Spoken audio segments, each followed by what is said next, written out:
Господин Мицковски, зашто беше разговарано вечер на Централниот Па се приближува една година од владењето на Социјалдемократскиот сојуз, односно од владата која што ја предводи Социјалдемократскиот сојуз во коалиција со Демократската унија за интеграција. Гледаме дека поминува една година со неисполнети очекувања, нереализирани ветувања, економијата комплетно е разурната, гледаме дека нема реформи нити во образованието, нити во здравството, нити во социјалата, апсолутно празни политички памфлети, една година на големи разочарувања во Република Македонија. Логично е да ВМРО ДПМН како одговорна, државотворна, сериозна партија отвори внатрепартиска дебата за тоа што и се случуваше на Република Македонија во изминатите скоро една година, влада на Социјалдемократскиот сојуз, но истовремено и да понуди еден гантограм на активности кои што ќе следува во периодот понатаму. Вчера на седницата на извршниот комитет и денеска на седницата на Централниот комитет ја разгледувавме актуелната политичка и економска ситуација во Република Македонија, ги разгледувавме актуелните теми кои што живо значат за граѓаните во Република Македонија.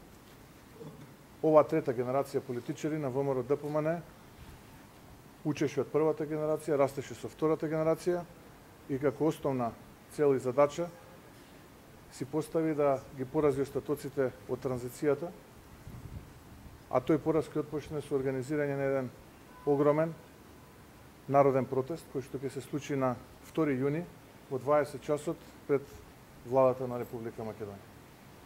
Ја користам оваа прилика да ги поканам сите оние добронамерници, сите оние обесправени, сите оние разочарани, сите оние излажани од страна на Зоран Заев и политичарите околу Зоран Заев. Ги поканувам да ни се придружат, да застанат рамо до рамо со нас, да тргнеме во офанзива, да тргнеме во оваа битка и конечно да ја поразиме оваа ненародна влада која што и се случува на нашата татковина.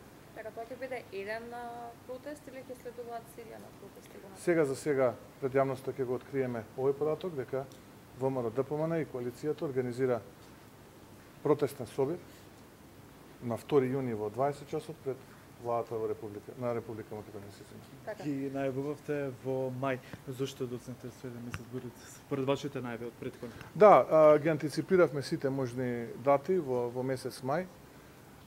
Имавме сериозна дискусија околу термините кога би се одржал овој протестен митинг. Знаете дека ВМРО ДПМН е во фаза на реорганизација и реструктурирање. Повеќе од 40 општински комитети имаат нова или е потврдена старата структура во самиот општински комитет на ниво на председател и членови на општинскиот комитет. Како можен датум го разгледувавме 26 или 27 мај, но имајќи предвид дека тој е споен викенд, бидејќи 24 е државен празник, имајќи предвид дека е задушница, сакавме да ја отпочнеме нашата кампања, односно да го отпочнеме поразот на оваа ненародна влада на еден чист ден и затоа го поместивме за еден викенд понатаму. Одлучивме тоа да биде 2 јуни. Иако сме ние математички прецизни, понекогаш ни се случува и да направиме ваква незначителна грешка. Господин Мицковски, премиерот Заев доби покана за петата средба. Како го коментирате целиот овој период? Ние бевме прилично јасни во нашиот став и кажавме дека вака сериозни прашања, одговорни политичари, државници кои што и мислат добро на својата татковина, кога станува збор за едно вака сериозно прашање, е логично да отворат фронт на консултација со што е можно поголем број целни групи. Една таква целна група и ВМРО ДПМН, политичката партија, но и сите политички партии кои што се парламентарни, бидејќи е логично да тие партии одлучуваат понатаму за некаков евентуален хипотетички договор помеѓу Република Македонија и нашиот јужен сосед. Цениме и сигурни сме дека лидерска следба во присуство на председателот на државата ќе биде од огромно значење и можеше да биде и поддршка во целокупниот овој процес за, како да кажам, надминување на проблемите околу нашето уставно име што го има нашиот јужен сосед.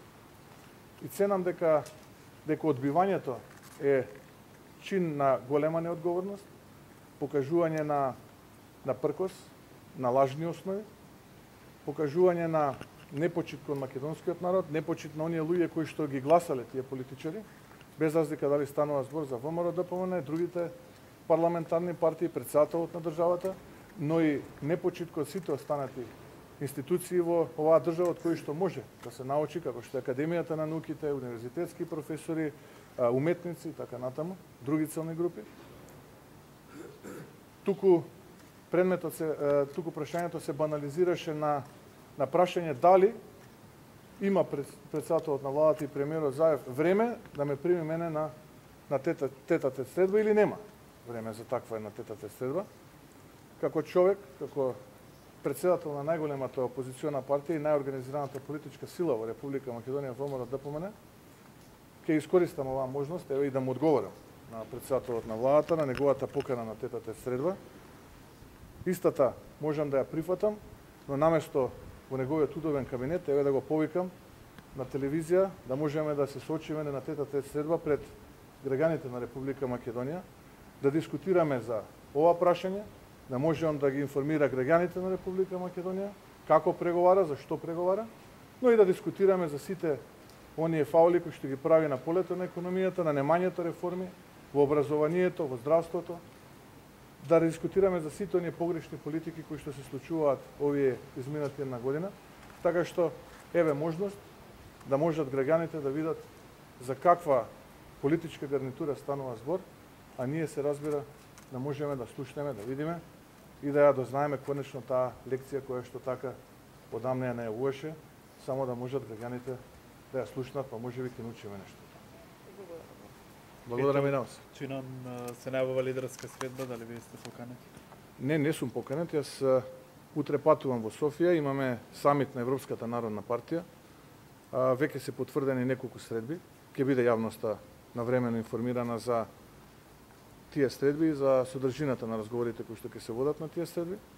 Така што до овој момент немам никаква информација за евентуална лидерска средба во петок. Јас како што знам во петок во Охрид сум поканет во 8 часот тоест 7,5 часот се извинувам, на завршна вечера која што е дел од процесот така наречен Жан Моне, кој што ќе се случува во Охрид на наше инсистирање за време на посетите во Брисел, но и посетите на Евротројката во Република Македонија. Така што не знам зошто во јавноста простори таква дезинформација, но имајќи предвид од кои кругови доаѓа и е за очекување на таква дезинформација. Не станува збор ако мислите на тој настан за евентуална лидерска средба, напротив станува збор за една завршна вечера на која што ќе присуствувам, која што ќе биде во време трајање, претпоставам не подлого од 1 час и каде што повеќе или помалку ќе дискутираме за формални работи, а не за суштински. Ви благодарам се. Добра ноќ.